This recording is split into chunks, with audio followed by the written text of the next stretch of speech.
أعوذ بالله من الشيطان الرجيم.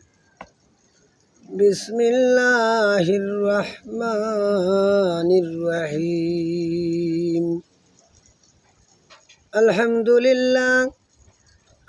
لله نحمده ونستعينه ونعوذ بالله من شرور أنفسنا ومن سيئات أعمالنا. من يهده الله فلا مضل له ومن يضلله فلا هادي له. أما بعد فأعوذ بالله من الشيطان الرجيم. بسم الله الرحمن الرحيم. ختم الله على في قلوبهم. বিসমিল্লাহির রহমানির রহিম। সম্মানিত তৌহিদি মুসলিম জনতা, আমি মোহাম্মদ লুকমান হাকিম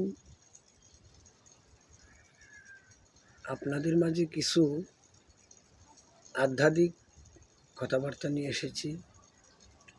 আমার কথাগুলি যদি আপনাদের ভালো লাগে, আপনাদের উপকারে আসে, অবশ্যই আমার চ্যানেলটিকে সাবস্ক্রাইব এবং শেয়ার করবেন। আমাদের আজকে আলোচ্য বিষয়, আমাদের মানব দেহে 10টি লতিফা রয়েছে। হাদিস, কোরআন, ইজমা, কিয়াস, দলিল মোতাবেক সেই 10টি লতিফার বর্ণনা অনেকেই অনেকভাবে আপনাদের মাঝে দিয়ে গেছেন। আমি আজকে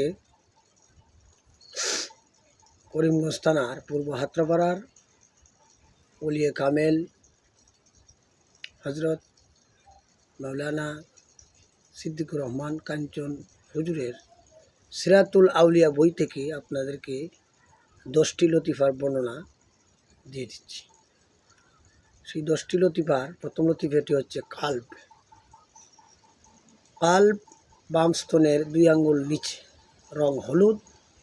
কাল্ব লতিফার মুফাস হজরতে আদম আলাইহিস সালাতু ওয়াস সালামের কদমতলে। যিনি উক্ত ফয়েজ দ্বারা বেলায়েত পান তাকে আদমিউল মসনব বলা হয়। এই লতিফার মূলের তাজাল্লিয়ে আফায়েল হলে তারার ন্যায় চমৎকার নূর দেখা যায়। এই লতিফার মুরাকাবা হজরত আদম আলাইহিস সালাতু ওয়াস সালামের জিয়ারত চাইবে। দ্বিতীয় লতিফা রুহ। রুহ লতিফা বাম স্তনের 2 আঙ্গুল নিচে, রং লাল। হজরত নূহ আলাইহিস সালাতু ওয়াস সালাম এবং হজরত ইব্রাহিম আলাইহিস সালাতু ওয়াস সালামের কদমতলের মুকাম। যিনি উক্ত হজরতদ্বয়ের ফয়েজ দ্বারা বেলায়েত পান তাকে মুসাবিউল মসনব বলে। এই লতিফার মূলে সায়ুনেত জাতিয়া। তৃতীয় লতিফা হচ্ছে শের। শের লতিফা বুকের মাঝখানে নিচু জায়গায়, রং সাদা। এর মুকাম হজরত মুসা আলাইহিস সালাতু ওয়াস সালামের কদমতলে। যিনি উক্ত হজরতের ফয়েজ দ্বারা বেলায়েত পান তাকে মুসাবিউল মসনব বলা হয়। এই লতিফার মূল সায়ুয়াতে জাতিয়া। চতুর্থ লতিফা হচ্ছে খফি। খফি লতিফা কপালের সেজদার দাগের স্থান, কালো রং। এই লতিফার মুকাম হজরত ঈসা আলাইহিস সালাতু ওয়াস সালামের কদমতলে। যিনি উক্ত হজরতের ফয়েজ দ্বারা বেলায়েত পান তাকে ইসাবিউল মসনব বলে। পঞ্চম লতিফা লতিফায় আখফা।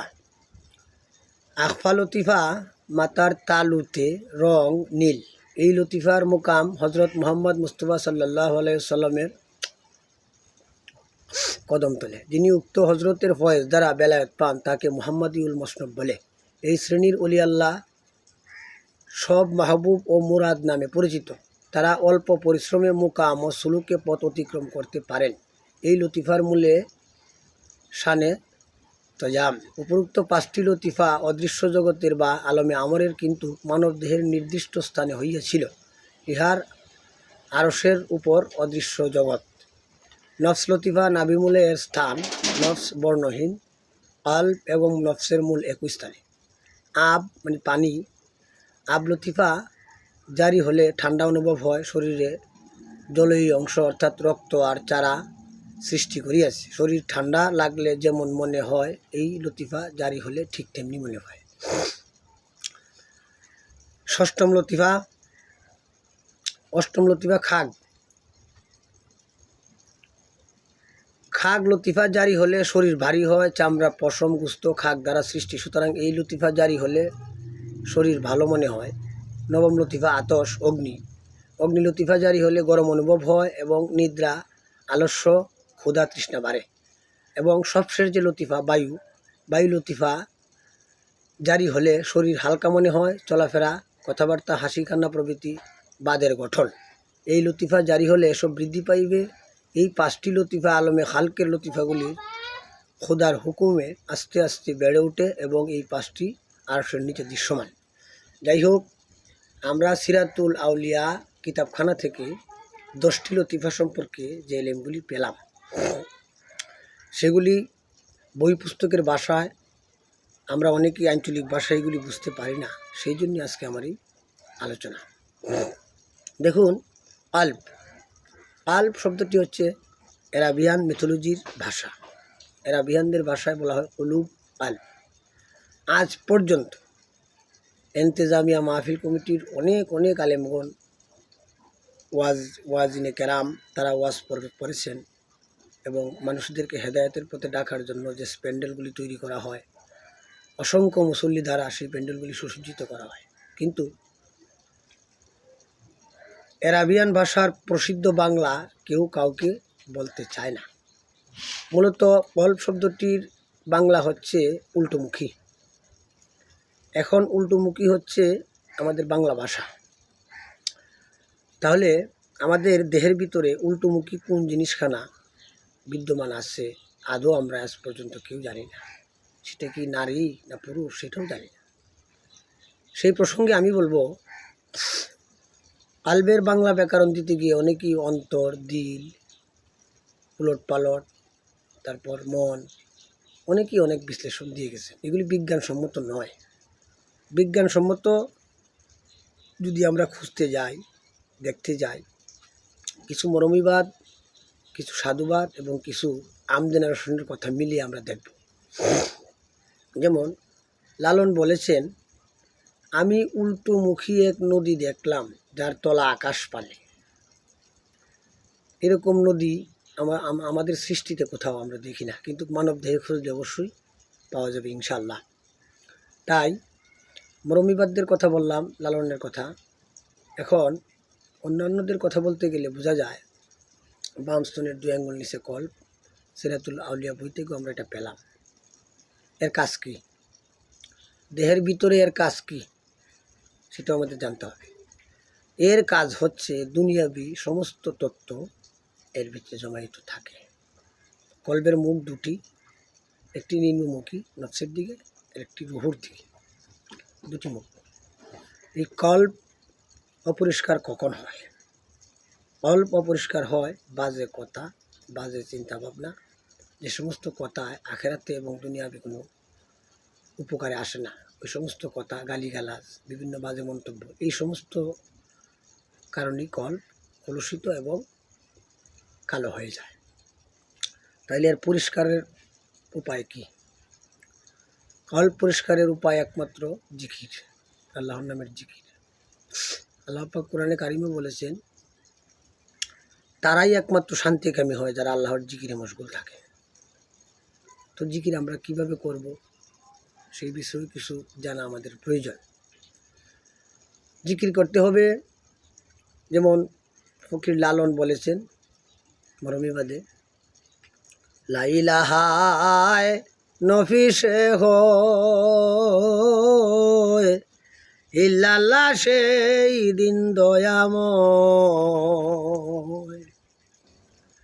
ওরে নফি এজবাত ইহারে কয়, এই তো সে ইবাদতুল্লাহ মুখে পড়ে রে সদায়, লা ইলাহা ইল্লাল্লাহ। আমি আলোচনা শুরুতে বলেছি যে আমাদের 10টি লতিফার মধ্যে 5টি অদৃশ্য জগৎ, যেগুলি আরশ মহল্লার দিকে। তাহলে কল্প সেই অদৃশ্য জগতের প্রতিভা। এখন লা ইলাহা ইল্লাল্লাহ এই শব্দটিকে আপনি পঞ্চভাগে বিভক্ত করে নাভিমূল থেকে লা, ইলাহা রুহুর ডান পাশ হয়ে ইল্লাল্লাহ চলে যাবে, মাথার উপর দিকে বের হবে, মাথার টানে বের হয়ে ইলাহা বের হয়ে যাবে, তারপর ইল্লাল্লাহ বলে আপনি আফামুকাম হয়ে কলবের দিকে দাবিত করবেন ইল্লাল্লাহ। এরকম জিকির করতে করতে করতে করতে এক সময় আপনার কল্ব পরিষ্কার হয়ে যাবে। আর কল্ব যদি পরিষ্কার হয়ে যায় তাহলে এলেমের জন্য, জ্ঞানের জন্য আপনি কারো কাছে যাইতে হবে না। এটাকে বলে এশকে ইলাহি যদি আপনার মাঝে আসে তাহলে কুদরতি এলেম অটোমেটিক আপনার ব্রেনটে চলে আসবে। আল্লাহ এবং আল্লাহ রাসূল এই দেহের ভিতরেই বিদ্যমান। তো আমার অনুরোধ থাকবে সবার প্রতি, আপনারা অ্যারাবিয়ান ভাষাটুকু শুনবেন, পড়বেন, ভালো কথা, কিন্তু সেই অ্যারাবিয়ানের বাংলা তর্জমা, পরিশুদ্ধ বাংলা, আমাদের আঞ্চলিক ভাষার বাংলা কি হচ্ছে সেগুলি আমরা দেখতে হবে, বুঝতে হবে, তবেই আমরা কামিয়াব হব। তো আমি অদম গুনাহগার, ছোট মানুষ, আমার আলোচনায় অনেক ভুল ত্রুটি হতে পারে, সবাই ক্ষমা দৃষ্টিতে দেখবেন এবং আমার এই ভিডিওখানা সবাই শেয়ার করে দিবেন, সবাইকে দেখার সুযোগ করে দিবেন। আমি আমার এই ভিডিওটি হাতরাপাড়া দরবার শরীফের মাননীয় পীর সাহেব সিদ্দিকুর রহমান কাঞ্চন হুজুরের চরণে অর্পণ করিলাম। এই বলে আমার ভিডিও আমি সমাপ্ত করিলাম। আসসালামু আলাইকুম রহমতুল্লাহি ওয়া বারাকাতুহু।